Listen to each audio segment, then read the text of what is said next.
രാജ്യത്തെ സ്ത്രീകളുടെ സിന്ദൂരം മായിച്ചവർക്ക് പ്രധാനമന്ത്രി നരേന്ദ്രമോദി നൽകിയത് ശക്തമായ മറുപടി എന്നാണ് ശശി തരൂർ MP വിദേശ രാജ്യങ്ങളിലെ പ്രതിനിധി സംഘത്തിന്റെ ഭാഗമായി അവരെ അറിയിക്കുന്നത്.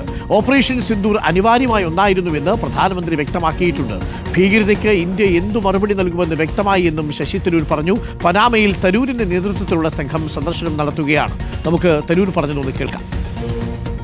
Our Prime Minister has made it very clear. Operation Sindoor was necessary because these terrorists came and wiped the sindoor off the foreheads of 26 women, depriving them of their husbands and their married lives.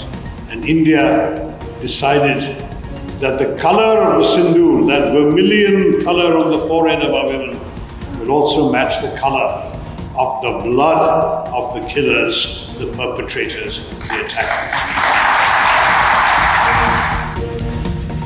Nobel മാരിക്കാരൻ പനാമയിലും ശശി തരൂർ പുകഴ്ത്തൽ നിർത്തുന്നില്ല. നരേന്ദ്രമോദിയെ കുറിച്ച് വളരെ പോസിറ്റീവായിട്ടുള്ള കാര്യങ്ങളാണ് പറയുന്നത്. തീർച്ചയായിട്ടും അത് വേണം. രാജ്യത്തിൻ്റെ പ്രധാനമന്ത്രി പ്രത്യേകിച്ച് ഇങ്ങനൊരു സാഹചര്യത്തിൽ ഡെലിഗേഷനെ നയിക്കുന്ന സമയത്ത് സർക്കാരിനോടൊപ്പം നിൽക്കുകയാണ്.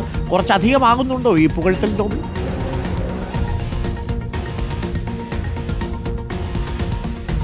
അരുൺ, കുറച്ച് അധികമാകുന്നുണ്ട് പുകഴ്ത്തൽ എന്നാണ് കോൺഗ്രസുമായി ബന്ധപ്പെട്ട ചില നേതാക്കൾ വ്യക്തമാക്കുന്നത്. കാരണം കോൺഗ്രസിന് എപ്പോഴും ശശി തരൂരിൻ്റെ ഇത്തരത്തിലുള്ള കേന്ദ്ര സർക്കാരിനുള്ള പുകഴ്ത്തൽ, പ്രധാനമന്ത്രിയുള്ള പുകഴ്ത്തലൊക്കെ പലപ്പോഴും തലവേദനയായിട്ടുണ്ട്. ഇന്ത്യയുടെ ഈ ഭീകരവാദത്തിനെതിരായ നിലപാട് വ്യക്തമാക്കാൻ വേണ്ടിയാണ് പനാമ അടക്കമുള്ള രാജ്യങ്ങളിലേക്ക് ശശി തരൂരിൻ്റെ അടക്കം നേതൃത്വത്തിലുള്ള സംഘങ്ങൾ പോയിരിക്കുന്നത്. സ്വാഭാവികമായും അവിടെ ഈ ഭീകരവാദത്തിനെതിരെ നടപടികൾ സ്വീകരിക്കുമ്പോൾ അതുമായി ബന്ധപ്പെട്ട കാര്യങ്ങൾ കൃത്യമായി തന്നെ വ്യക്തമാക്കേണ്ടതുണ്ട്. പക്ഷേ എങ്കിൽ പോലും ഈ വിവരിക്കുമ്പോൾ പല കാര്യങ്ങളും കോൺഗ്രസ് അത്ര ദഹിക്കുന്നില്ല എന്നാണ് യാഥാർത്ഥ്യം. ഇപ്പോൾ ആണെങ്കിൽ പോലും വലിയ തരത്തിൽ തന്നെയാണ് പ്രധാനമന്ത്രിയെയും ഒപ്പം കേന്ദ്ര സർക്കാരൊക്കെ പുകഴ്ത്തിക്കൊണ്ട് തരൂർ എന്താണെങ്കിലും അവിടെ പ്രസംഗിച്ചിരിക്കുന്ന രാജ്യത്തെ സ്ത്രീകളുടെ സിന്ദൂരം മായ്ച്ചവർക്ക് കൃത്യമായ മറുപടി പ്രധാനമന്ത്രി നൽകി എന്നുള്ളതാണ്. അതോടൊപ്പം തന്നെ ഭീകരവാദികൾ അന്ന് പറഞ്ഞത് എന്താണ് സംഭവിച്ചതെന്ന് മോദിയോട് പറയൂ എന്നാണ്. ഏത് തരത്തിലാണ് രാജ്യം ഭീകരവാദത്തിനെതിരെ നേരിടുന്ന അടക്കമുള്ള കാര്യങ്ങൾ ഇന്നിപ്പോൾ പനാമയിൽ ഇതുമായി ബന്ധപ്പെട്ട അദ്ദേഹത്തിൻ്റെ പ്രസംഗത്തിൽ ശശി തരൂർ വ്യക്തമാക്കുകയും ചെയ്തിട്ടുണ്ട്. എന്താണെങ്കിലും കേന്ദ്ര സർക്കാരിൻ്റെ ഈ ഭീകരവാദത്തിന്, പ്രത്യേകിച്ച് രാജ്യത്തിൻ്റെ ഭീകരവാദത്തിന് എതിരായ നടപടികൾ വിവരിക്കുന്നതിന് വേണ്ടി തന്നെയാണ് ഈ സംഘത്തെ വിവിധ ഇടങ്ങളിലേക്ക് അയച്ചിരിക്കുന്നത്. പനാമ അസംബ്ലിയുടെ അടക്കം പിന്തുണയൊക്കെ എന്താണെങ്കിലും ഈ സംഘത്തിന്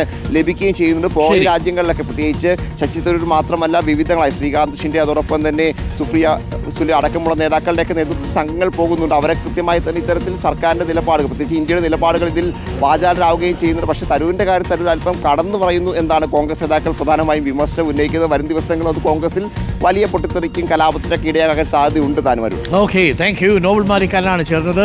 ശശി തരൂർ പനാമയിലാണ് ഇക്കാര്യങ്ങൾ പറഞ്ഞത്. ഓരോ സ്ഥലത്ത് ചെല്ലുമ്പോഴും ശശി തരൂർ പ്രധാനമന്ത്രി നരേന്ദ്രമോദിയെ പുകഴ്ത്തുന്നത് വലിയ രാഷ്ട്രീയ സൂചനയായിട്ടാണ് പലരും കണക്കാക്കുന്നത്.